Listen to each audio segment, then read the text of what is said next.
దివంగత మాజీ సీఎం ఎన్టీఆర్ స్మారక నాణం విడుదల కార్యక్రమానికి తనను ఆహ్వానించకపోవడంపై ఆయన సతీమణి లక్ష్మీపార్వతి తీవ్రంగా మండిపడ్డారు.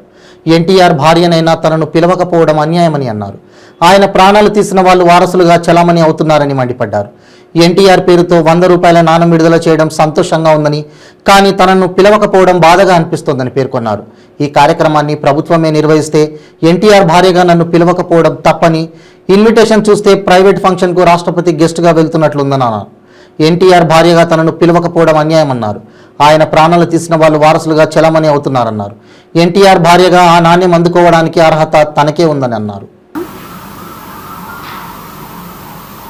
నాకు 2-3 రోజులుగా మీలాంటి శ్రేయోభిలాషులు, అభిమానులు అందరూ ఫోన్లు చేస్తూ ఉన్నారు. ఇది ఎన్టీఆర్ గారి నాణ్యం విడుదల ఉంది కదా రాష్ట్రపతి భవన్లో, అది ప్రభుత్వ కార్యక్రమం కదా, మరి మిమ్మల్ని పిలిచారా? ఎందుకంటే ప్రోటోకాల్ ప్రకారంగా ఫస్ట్ లెటర్ మీకే రావాలి ఇన్విటేషన్ అనేది. మీకు ఆ ఇన్విటేషన్ అందిందా అంటే అప్పటి వరకు నేను అసలు నాకు ఆ డేట్లు తెలియదు, ఏమీ తెలియదు. అప్పుడు దాని మీద నేను చూస్తే ఎక్కడ నాకేం ఇన్విటేషన్ రాలేదు. అందుకని నేను వెంటనే రాష్ట్రపతి గారికి, ప్రైమ్ మినిస్టర్ గారికి, తర్వాత నిర్మలా సీతారామన్కి ముగ్గురు కూడా నేను లెటర్లు రాసి పంపడం జరిగింది. ఎందుకు నాకు ఇన్విటేషన్ రాలేదు, దీని మీద ఒకవేళ ప్రభుత్వమే నిర్వహిస్తే ఈ కార్యక్రమం నిజంగా అది చాలా తప్పు అవుతుంది. ప్రభుత్వం నిర్వహించే కార్యక్రమానికి ప్రోటోకాల్ ఈజ్ ఎ మస్ట్. ఆ ప్రోటోకాల్ను పాటించకుండా ప్రభుత్వం ఈ విధంగా భారీని అవాయిడ్ చేసి కేవలం కుటుంబ సభ్యులు వాళ్ళ వరకే కనుక పరిమితం చేస్తే మాత్రం తప్పనిసరిగా I fight the central government. నిజంగా కూడా నేను ఒక సెంట్రల్ గవర్నమెంట్ మీద ఫైట్ చేయాలనుకున్నాను. కానీ నిన్న ఆహ్వానం చూస్తే అదేదో ప్రైవేట్ ఫంక్షన్ లాగా రాష్ట్రపతి గారే దానికి గెస్ట్గా వెళ్తున్నారు, చీఫ్ గెస్ట్గా అని. అందులో పురంధరీశ్వరి పేరుతో ఇన్విటేషను ముద్రించబడి ఉంది. నాకు ఢిల్లీ నుంచి ప్రెస్ వాళ్ళే పంపారు. బహుశా ఇది కేంద్ర ప్రభుత్వ కార్యక్రమం కాదనుకుంటాను, ఇది బహుశా ఇది వీళ్ళ ప్రైవేట్ కార్యక్రమంగా అనిపించిందని. ఏదైనా సరే నాకు క్లారిటీ లేదు. ఏది ఏమైనా ఒకవేళ కేంద్ర ప్రభుత్వం కనుక నిర్వహించే కార్యక్రమం అయితే వాళ్ళు తప్పనిసరిగా దీని మీద బాధ్యత తీసుకోవాలి. గౌరవనీయురాలైనటువంటి ఒక రాష్ట్రపతి గారు రిలీజ్ చేసేటువంటి కాయిన్ సందర్భంగా ఆయన భార్య లేకపోవటం అనేది బీజేపీ పెద్దలు కూడా ఇది తప్పనిసరిగా ఆలోచించాల్సినటువంటి విషయం. ఇక కుటుంబానికి వస్తే ఈ కుటుంబమే ఈ కార్యక్రమం నిర్వహించుకుంటూ ఉంది అంటే మాత్రం కుటుంబాన్ని గురించి నేనేం చెప్పలేను. ఎందుకంటే ఆ కుటుంబంలో వాళ్ళ పెళ్ళిళ్ళు ఇలాంటివి అయితే దాని గురించి నేను ఎప్పుడు మాట్లాడలేదు, ఇంతవరకు మాట్లాడలేదు. ఆ పెళ్ళిళ్ళకి నన్ను ఎందుకు పిలవలేదు అని అనలేదు. కానీ ఈరోజు ఎవరైతే వెన్నుపోటు పొడిచారో, ఎవరైతే ఎన్టీఆర్ ప్రాణాలు పోవటానికి కుటుంబం అంతా మూకుమ్మడిగా, ఒక్కళ్ళు కాదు కుటుంబం మొత్తం, కొడుకులు, కూతుళ్ళు, అదేవిధంగా అల్లుళ్ళు అందరూ కలిసి మరి ఆయన ప్రాణాలు తీశారో అటువంటి వీళ్ళు ఎన్టీఆర్ వారసులుగా ఈరోజు వాళ్ళు ప్రొజెక్ట్ చేసుకోవటానికి ఎలక్షన్స్ ముందు దానికి తగుదనమ్మా అంటూ చంద్రబాబు నాయుడు కూడా కలుపుకొని వీళ్ళు దారుణంగా ఎన్టీఆర్ వారసులు మేమేం చెప్పుకుంటూ నాణ్యం విడుదల చేయటానికి పోయారో దాని మీద నేను తీవ్రమైనటువంటి అభ్యంతరాన్ని నేను తెలియజేస్తూ ఉన్నాను. అందుకే నేను మొత్తం అందరికి కూడా లెటర్లు రాయటం జరిగింది, వాళ్ళకి చేరినట్టు కూడా నాకు వచ్చింది. అందువల్ల ఈ విషయం మీద ఈరోజు నేను మీడియాతో మాట్లాడటానికి కూడా కారణం ఇదే. నేను ఈ కుటుంబాన్ని ఒక్కటే అడగదలుచుకున్నాను, మీ నాన్న నన్ను వివాహం చేసుకున్నారా లేదా ఒక్కటే మీరు సమాధానం చెప్పాలా. ఎందుకంటే వివాహం చేసుకున్నారు అంటే నాకు తప్పనిసరిగా మీ ఇంట్లో ఫంక్షన్ నన్ను విలువమంటలేదు. అక్కడ జరిగేటువంటి ఒక ప్రతిష్టాత్మకమైన కార్యక్రమానికి నాకు ఇన్విటేషన్లు రాకుండా, దాన్ని రానివ్వకుండా అడ్డుపడ్డటువంటి పురంధరీశ్వరి, అలాగే ఈ కుటుంబ సభ్యుల సమాధానం చెప్పాల్సినటువంటి అవసరం ఉంది. మరి వివాహం చేసుకున్నప్పుడు ఆయన భార్యను ఒక తల్లి స్థానంలో ఉన్నదాన్ని కదా, ఏ రోజైనా సరే మీరు నన్ను గౌరవించారా? గౌరవించలేదు. మొదటి నుంచి ఒక ఈర్ష్యాద్వేషాలతో ఈ కుటుంబం, నేను ఒక్కసారి మీ ముందు నా మనసు విప్పి చెప్పాలనుకుంటున్నాను. ఒక్కసారి దయచేసి ఇది చూడండి. ఎన్టీఆర్ గారు ఎక్కడి నుంచి చెప్తున్నాను, లక్ష్మీ శివపార్వతి అనేవాళ్ళు నన్ను. లక్ష్మీ శివపార్వతి అంగీకరిస్తే నేను వివాహం చేసుకుంటా. తిరుపతిలో అనౌన్స్మెంట్, ఇది తిరుపతిలో అనౌన్స్మెంట్ చేశారు.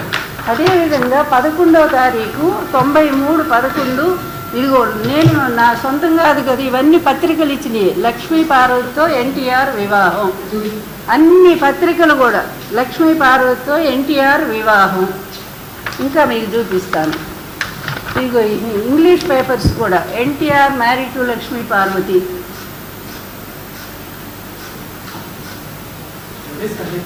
ఓకే, నా ఫేస్ కట్ బాబు. ఇంకా మీకు అసలు స్టేట్మెంట్స్ కూడా ఇదిగో మా ఇద్దరి వివాహం గురించి పత్రికలని ప్రకటించిన ఫోటోలు కూడా. అసలు పెళ్లి ఫోటో చూపిస్తూ ఉండండి. ఎందుకంటే అతి దారుణంగా వీళ్ళు అవమానం, ఎన్నాళ్ళని ఒక స్త్రీ అవమానాలు పడుతుందయ్యా. చెప్పండి మీరంతా కూడా.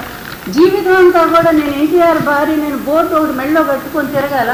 ఇదిగో మా పెళ్లి ఫోటో.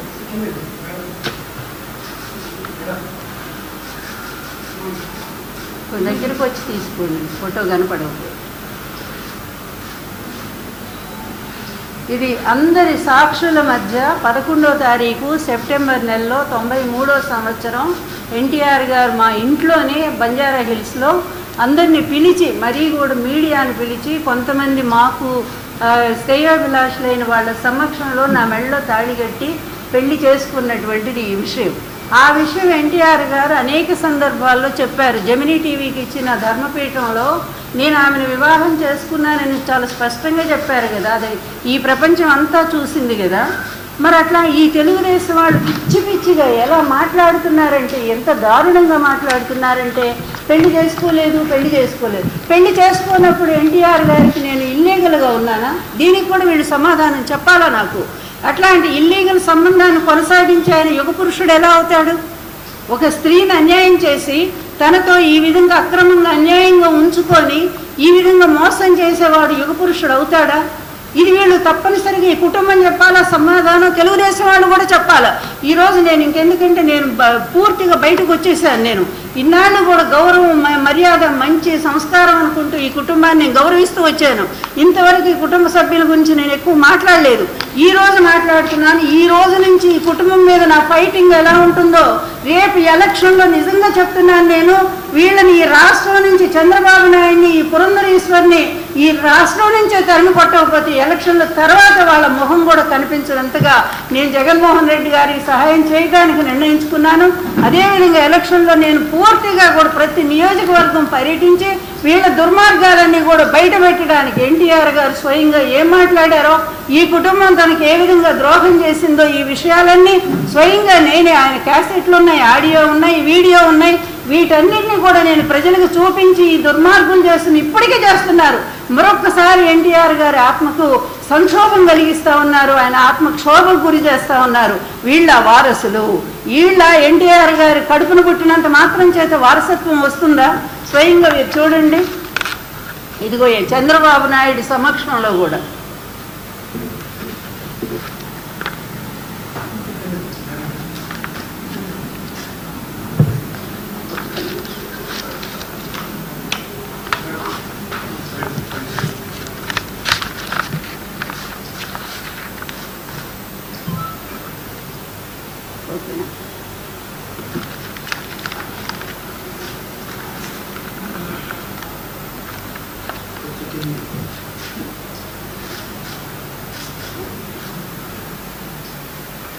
అలాగే వీళ్ళ స్టేట్మెంట్స్ చూపిస్తా బాబు.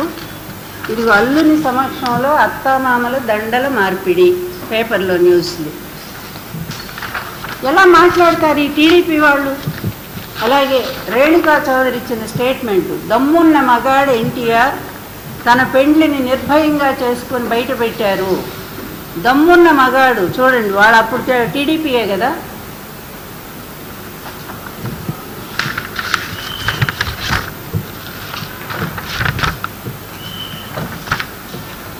సరే, ఇవన్నీ కూడా మాకు అభినందన. ప్రసన్న కుమార్ రెడ్డి వీళ్ళంతా కూడా మా పెళ్లికి వచ్చి ఆశీర్వదించారు.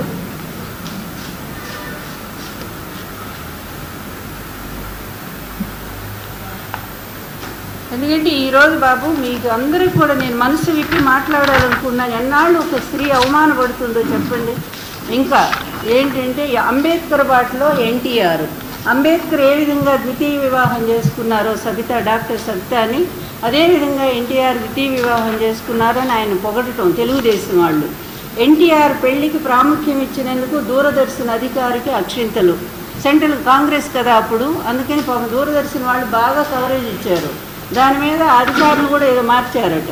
మా మామ పెళ్ళి పురోగామి చర్య. చూడండి మీరు, ఎవరిది? దగ్గుబాటి వెంకటేశ్వరరావు గారు ఇచ్చిన స్టేట్మెంట్. దగ్గుబాటి వెంకటేశ్వరరావు, మా మామ పెళ్ళి పురోగామి చర్య. ఇదంతా అభినందించదగిన విషయం. ఈ కుటుంబ సభ్యులేగా దగ్గుబాటి, ఆయన ఏమన్నా బయట వ్యక్త? ఇప్పుడు పురంధేశ్వరి సమాధానం చెప్పాలి. నీ మొగుడే కదా ఇచ్చాడు, ఇలాంటి స్టేట్మెంట్ ఇచ్చాడు కదా, మరి నీకేం మాయరోగం వచ్చిందని నువ్వు అంత ఇదిగా నన్ను ఇచ్చేస్తా ఉన్నావు? ఇదిగో ఆయన ఎన్టీఆర్ గారు, తప్పు కాదు బ్రదర్, ఇది ధర్మబద్ధమే మా వివాహం. ఏ పరిస్థితుల్లో పెళ్లి చేసుకున్నారో ఆయన మొత్తం కూడా ఇక్కడ ఆమె ఆదుకోకపోతే బ్రతికి ఉండేవాడిని కాదు.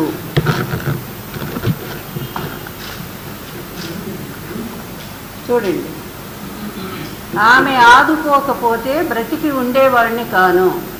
3 సార్లు నాకు స్ట్రోక్ వస్తే ఆమె నిలబడి నన్ను హాస్పిటల్ తీసుకెళ్ళి బ్రతికించారు. ఆమె లేకపోతే నేను లేను. అందుకే ఆమెను నేను వివాహం చేసుకున్నాను.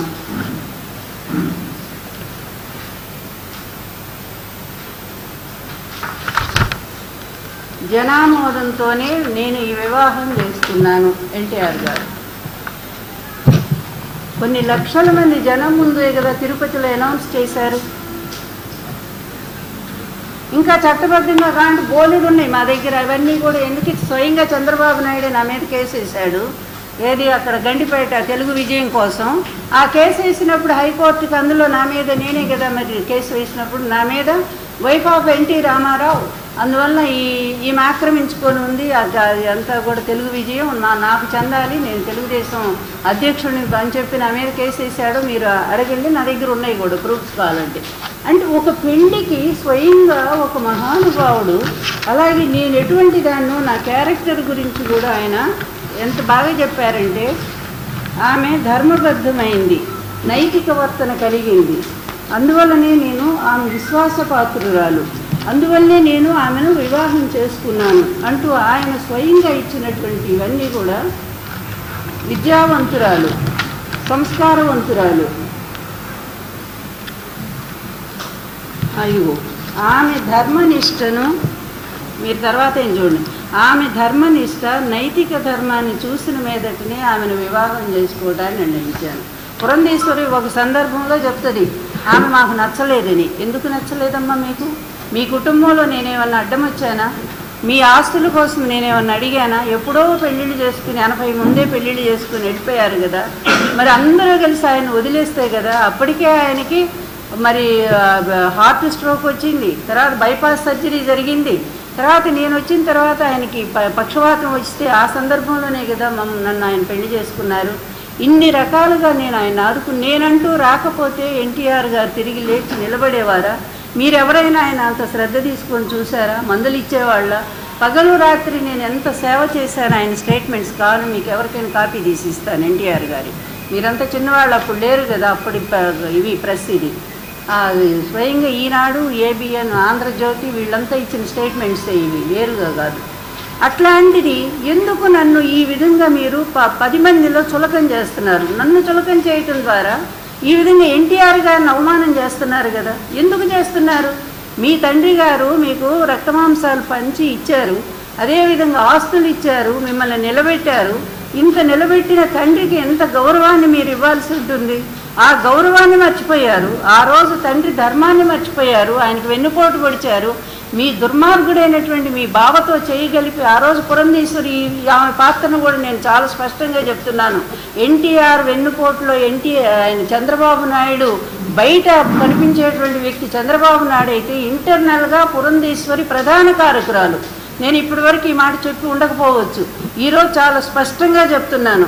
బయట కుట్రలన్నీ కూడా చంద్రబాబు తెర మీద కనిపించాడు, లోపల కుటుంబంలో కొడుకులందరినీ కూడా అమాయకులు వాళ్ళని కన్విన్స్ చేసి వాళ్ళ ఇళ్ళకి తిరిగి రోజు ఎన్టీఆర్ గారు ఒకే మాట అన్నారు, వీళ్ళందరి తెలివి దానికి ఒక్కదానికే వచ్చిందని చెప్పి ఆయన స్పష్టంగా అన్న మాట ఇది.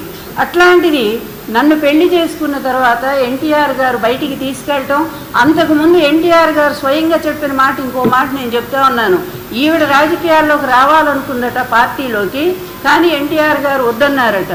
ఇది ఆయన వద్దు, మన పిల్లలు నేను యాక్సెప్ట్ చేయనన్నారట. అందుకని ఆవిడ లోపల కుతుకుతా ఉడిగిపోతూ ఆవిడ ఆ యాంబిషన్ ఏంటో మనం చూసాము. అయిన వెంటనే తండ్రి చనిపోయిన వెంటనే పోయి కాంగ్రెస్ పార్టీలో చేరింది. రాజకీయ పిచ్చున్నటువంటి ఆవిడ అక్కడ వెంటనే 2 సార్లు మంత్రి పదవి తీసుకొని కాంగ్రెస్ పార్టీ ఓడిపోగానే నిమిషంలోనే రిజైన్ చేసేసి ఆవిడ చెప్పిన కారణం ఏంటంటే బైఫర్కేషన్ అంది. అదే బైఫర్కేషన్ ఆవిడ మినిస్టర్గా ఉన్నప్పుడు ఆంధ్రప్రదేశ్ వచ్చి సమర్థించిందా లేదా? ఇంత 2 నాలుకలు చంద్రబాబు నాయుడికే కాదు, ఈవిడ కూడా ఉన్నాయి. ఈ రోజు కూడా అదే జరుగుతోంది. ఆంధ్ర రాష్ట్రంలో మళ్ళా బాబా మరదలు ఇద్దరు కూడా ఏకమైపోయారు. జగన్మోహన్ రెడ్డికి వ్యతిరేకంగా ఇక్కడ ఒక భయంకరమైన కుట్రను చేయడానికి ప్రారంభించారు. అందులో ప్రధానంగా ఏంటంటే నన్ను అసాసినేట్ చేయటం. అందువల్ల ముందు అసలు ఈమె ఎన్టీఆర్ భార్య కాదు అని ప్రజల్లో అది తుడి చేయటానికి వీళ్ళు ఇన్నాళ్లుగా సాగిస్తున్నటువంటి ఈ భయంకరమైనటువంటి కుట్ర, ఒక మహిళగా ఉండి సాటి మహిళను నీ తండ్రి ఇష్టంతో అందరి ముందు వివాహం చేసుకున్న స్త్రీని ఇంత ఘోరంగా నువ్వు అవమానిస్తున్నావు. నిజంగా చెప్తున్నాను, ఏదో ఒక రోజు నువ్వు అంతకంటే అంత ఎక్కువ అవమానానికి సమాజంలో నువ్వు గురవుతావు. పురంధేశ్వరి, నువ్వు భువనేశ్వరి ఇద్దరూ కలిసి కూడా ఈ కుటుంబాన్ని చేతిలో పెట్టుకొని ఎన్టీఆర్కి ఎంత ద్రోహం చేశారో. మీరు ఆ తండ్రి కడుపును పుట్టారా? తండ్రి ప్రాణం కోసం పుట్టారా? ఆ తండ్రి ప్రాణాలు హరించడానికి పుట్టినటువంటి మీరు ఈరోజు వారసులా? ఆయన నాణ్యాన్ని అందుకోవటానికి అర్హత మీకు ఉందా? ఎన్టీఆర్కి వచ్చేటువంటి భారతరత్న, నాకు తెలిసిన సమాచారం ఏంటంటే కేంద్ర ప్రభుత్వం ఎన్టీఆర్కి భారతరత్న ఇవ్వాలని అనుకుంటే ఈవిడ అడ్డుపళ్ళు వేసింది. అలా ఇస్తే కొంచెం కుటుంబంలో గొడవలు వస్తాయి, అందువల్ల మేము తెలివిగా దీన్ని ప్లాన్ చేస్తాము. ఈ నాణ్యాన్ని నేను ఇవాళ వాళ్ళు విడుదల చేశారు. ఎవరైనా డబ్బు కడితే ఆ నాణ్యాన్ని ఇస్తుందట ఆర్బీఐ. అది మింట్ వాళ్ళు, దానికి కేంద్రం ఆమోదం ఉండాలి. ఆ విధంగా చేసి ఈరోజు ఆమె ఇన్విటేషన్లో కూడా చీఫ్ గెస్ట్ రాష్ట్రపతినే ఉంది. అందువల్ల నాకు ఇప్పటికి కూడా ఈ కన్ఫ్యూజన్లో ఉన్నాను. సరే, ఆ కన్ఫ్యూజన్స్ ఎలా ఉన్నా కూడా ఈ కుటుంబం చేస్తున్నటువంటి ద్రోహం, ముఖ్యంగా ఈ పురంధేశ్వరి ఎంత దుర్మార్గురాలో చెప్పడం కోసమే నేను ఈ ప్రెస్ మీట్ ఏర్పాటు చేశాను. ఒక స్త్రీ అయి ఉండి సాటి స్త్రీని, నా వల్ల మీకు ఎప్పుడైనా ఏమైనా నష్టం కలిగించానా, కష్టం కలిగించానా, నేను మంచిదాన్ని కానా, నా క్యారెక్టర్ లేదా, మీ నాన్న అంత ఇష్టపడి చేసుకొని మీ అందరినీ 2